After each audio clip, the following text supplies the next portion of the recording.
Good morning, ma'am. Good morning, classmates. I am Piltiwitsi School from Group 3 along with my colleagues. I'm Mirara, Ansh Cagadas, Mayan Pantonar Castardo, Angelica Magsino, and Rajan Sumihay will be reporting high-quality assessment components. High-quality assessment components takes the massive quantities of performance data and translate that into meaningful actionable reports. Allows students for to use assessment data, creates an environment of choice, and helps students to spur motivation, pro- produce valid and reliable results when it is created by context experts within assessment organization, offers connection to standard-based instructional resources, should include learning objects including vetted OER that are interactive and responsive, provide structured assessment as well as flexible classroom assessment capabilities, provide a high-level view of student knowledge, and facilitates in comparative analysis, generates meaningful and actionable insights, use the data to run various levels of reports, detect patterns at all of those levels, and uncover academic areas that require additional resources. Our topic for today is all about high quality assessment components. So, I will be discussing the first component, which is the clear purpose. So, the purpose of high quality assessment is to improve learning for every child. It provides an academic checkup so that students, parents, and educators understand how each child is progressing towards goal. It also provides reliable and valid data to inform users and stakeholders, including parents and teachers, about how well students have learned and what further instruction is needed. And also, it informs instructional decision making and provides result that improves targeted students' learning. Good day, everyone. I am Amy Rara, and in continuation, the second component of high quality assessment is clear and appropriate targets. Assessments can be made precise, accurate, and dependable only if what are to be achieved are clearly stated and feasible. The learning targets involves knowledge, reasoning, skills, and products. It needs to be stated in behavioral terms, which denotes something which can be observed through the behavior of the students. So, what is learning target? Learning targets are the statements of intended learning. Learning targets are student friendly descriptions via words, pictures, actions, or some combination of the three of what you intend students to learn or accomplish in a given lesson. So, learning target is a short term goals or statements that determines the type of assessment method. So, in learning target, it should clearly state what you expect students to know, what they are supposed to learn during the class, and can be able to do after the lesson. So, without the clear learning target, students are left guessing what they are expected to learn and what their teacher will accept as evidence of their success. Types of learning targets. The first type of learning targets is knowledge targets. It is based on facts, procedures, and concepts. It is the ability of the student's mastery of the content. In your statement, you can use the verbs explain, identify, describe, tell, list, and recognize. For example, students will be able to identify the internal organs of the male reproductive system. So that knowledge target is to be able to identify the internal organs of the male reproductive system. Next is reasoning targets or thought processes. It is the inference, analysis, comparison, classification, evaluation, and synthesis. It is the student's ability to use their knowledge. You can in the statement you can use the verbs analyze, compare, contrast, and classify. For example, Students will be able to analyze health information. So the reasoning target is to analyze the informations of our health. Next is skills targets. This is a real-time demonstration. It is the ability of the students to demonstrate what they have learned. Those are the specific activities and tasks that students can proficiently do. In your statement, you can use the verbs observe, focus, listen, perform, operate, do, measure, and use. For example, students will be able to use a scalpel to dissect frog. So the skill target is to be able to learn how to use a scalpel in dissecting a frog. Next is product targets. Product targets is the ability of the students to create by using tables, graph, term papers, reports, paintings, woodworks, and drawings. In your statement, you can use the verbs design, create, develop, make, write, draw, and display. An example for product targets is students will be able to create a model of the cardiovascular system. The product target is to create a model of the cardiovascular system. Cognitive targets. The term cognitive targets refers to the mental processes or kinds of thinking that underlie reading comprehension. The first level of cognitive targets is knowledge. It refers to the acquisition of facts, concepts, and theories like knowledge of historical facts, discovery, and etc. It is the ability of remembering and recalling information. Next level is comprehension. To the same concepts as understanding. It is a step higher than mere acquisition of facts and involves a cognition or awareness of the interrelations of facts and concepts. It is the ability to understand and obtain meaning from the information. Next is applications. It refers to the transfer of knowledge from one field of study to another or from one concept to another concept in the same discipline. It is the ability to use and apply the information that you have learned from the lesson. Next is analysis. It refers to the breaking down of the concept or idea into its components and explaining the concept as the composition of these concepts. So it refers to breaking down the informations into parts to understand it better. Next level is synthesis. It refers to the opposite of analysis and entails putting together the components in order to summarize the concepts. It is the ability to put the materials together and to create something new by summarizing it. And next level is evaluation and reasoning.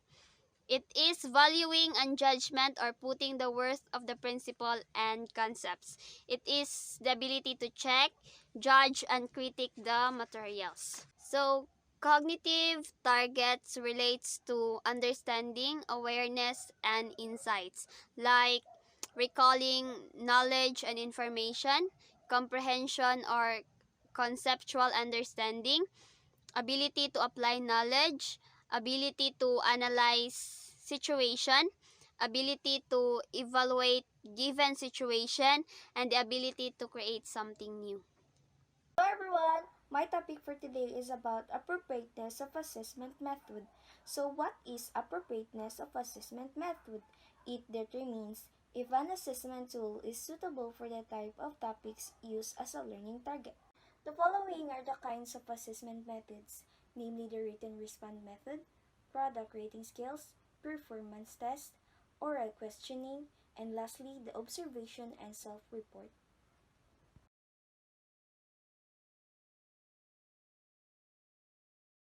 First, Written response instrument. This method requires short answer or answers which expresses the thoughts of the students through written formats or orally. And it has two types, the objective and the non-objective. While the non-objective test, it is a higher level of understanding in the areas of analysis, synthesis, and judgment. The example of this is the essay. In objective tests, the commonly assessing of this is the level of educational objectives. For example, are the fill in the blanks, identification, multiple choices, and enumeration. So let's talk about product rating scales. Product rating scales refers to an instrument wherein a product is assessed through rating representation of categories. So you can see there, I have an example there. These are the example of product rating scales. You can see that it rates the products by books, charts, maps, diagrams, and reports. Also, we have here the rating scales on how do you rate the um, following situation you have. So these are the example, and also we have the semantic differential scale.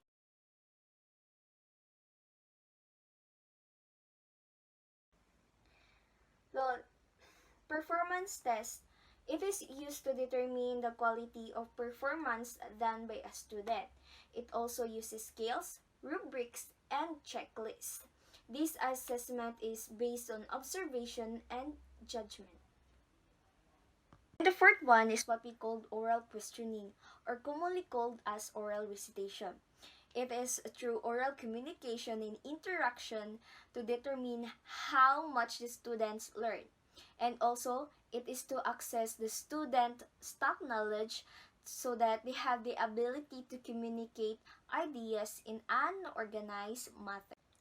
And lastly, we have the observation and self-report. It is defined as the act of careful watching and listening, then present the observation into verbally or written form using the tally sheet. Good day everyone, I am Angelica Cagaras, so I'm going to tackle about adequate sampling. So, why sample? We must assess artifacts that reflects the course's desired outcomes. Sampling facilitates the assessment process when it is not feasible to assess all students. For example, when programs courses have large number of students or when artifacts take a long time to review, the portion evaluated is the sample of the entire population. The subjective artifact using a rubric may be used only if it is scored by an evaluation group, not the individual instructor. So rubrics is a criteria. Next is when scoring subjective artifacts with the rubrics, the evaluation group must norm before scoring.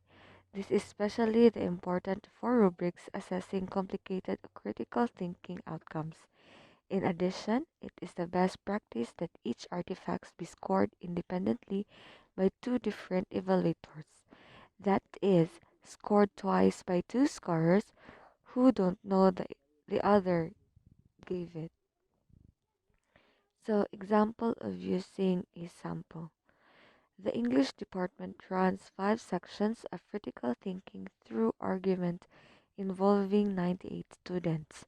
Two of the course's 4 outcomes are to be assessed by 8 to 10 pages paper scored by a rubric. The English department selected 20 papers randomly from the 5 sections. So sampling procedures. So first is decide whether you will use a sample or the whole population. Next, choose an appropriate sample size based on percentage, artifact size, and complexity. And third, choose an appropriate sampling method. So, common types of sampling. Sample random sampling. So, you randomly select a certain number of students or artifacts. So, when you say randomly, um, tanan, or you can just only pick. Then, random sampling can be done easily enough by compiling a list of all the students completing the artifact and then using a random number generator, referring to the random number table or picking out of a hat. So, pwede ra magbunot-bunot. And here's an example. The business department runs three sections of the introduction to business involving 112 students. All four outcomes are to be assessed by the final exam, and the department has decided on a 20% sample size. The faculty chair gathers the final exams from the instructors, so the, the head will collect uh, exams or questions from the instructors, creates a computerized list in Excel of the students who completed the exam, and then use the program's random numbers generator to identify 12 students for each outcome. So, uh, you input all the names of the students on the Excel, and then you randomly pick at least 22 different 22 students for each outcome.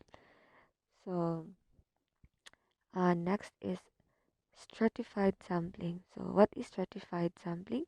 Students are sorted into homogeneous. So, when you say homogeneous, one, one group, and then a random sample is selected from each group. This is useful when there are groups that may be underrepresented. So, an example for this is Child Development 101 has traditionally had few male students. In compiling the data for outcome assessment with a sample size of 20%, the faculty chair makes sure to get 20% of male students by breaking students into gender first before randomly select 20% from each group. So, you separate the girls and boys, then that's how you get and then get 20% from each gender. So next is systematic sampling. You select the nth students or the artifact from a list. So again, here's an example. An introduction to art course has been delivered in three sections with a total of students 80 with a total of 83 students finishing the course. One of the outcomes involves scoring in students. Um, sorry.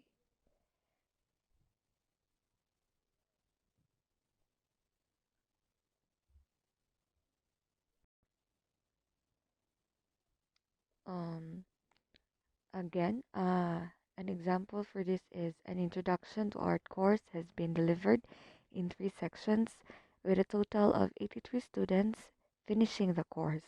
One of the outcomes involves scoring a student art project with a rubric. So, in every activity, there is always a rubric or a criteria. The faculty chair has sampled 10% of the student population in the past. But this semester, because a section got cancelled, 10% of completing students, or 8, falls between the minimum threshold of 10. So the faculty chairs generates an alphabetical listed of all 83 students who completed the assessment artifacts and then selects every 8 students for a minimum of 10. So um, here, the nag-state siya nga there is a section cancel daw. So again, the staff uh, kanang gi-collect nila tanan names and then alphabetically. So gipick nila uh, equally ang naagid sa ika-9th para makuha nila ang 10%. So lastly, cluster sampling. You randomly select clusters or groups and you can evaluate assignments of all the students in those randomly selected clusters or groups. So, mag-pick sila og group randomly, um, give them evaluation, uh, evaluation of all the students by group.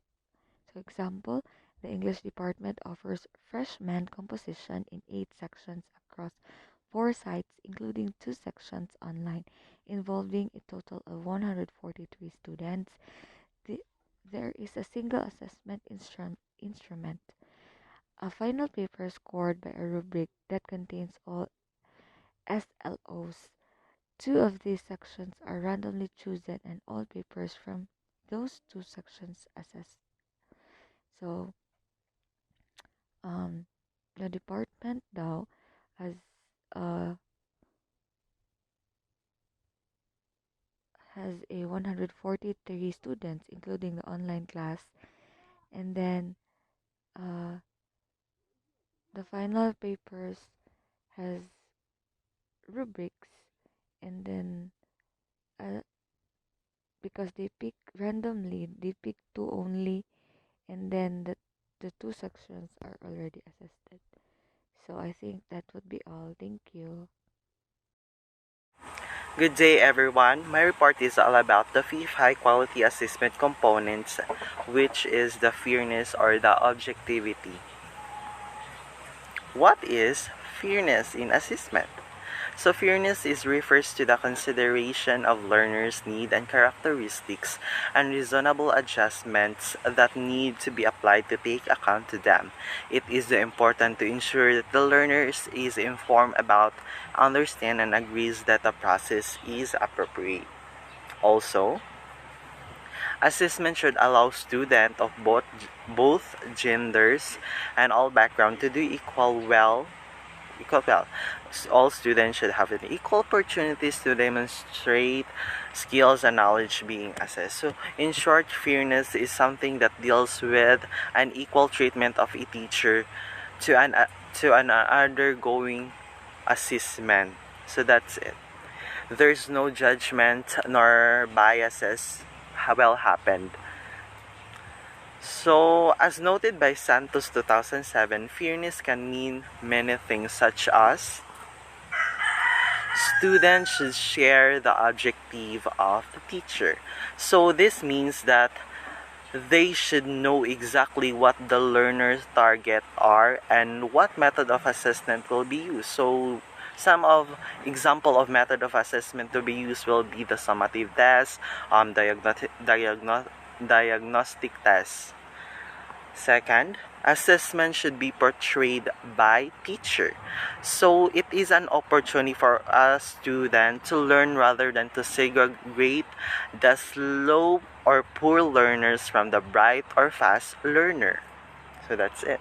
And third is assessment should also be free from stereotyping. For example, teachers should not judge the manipulative skills of students based on their sex or gender. Assessment should be free from biases.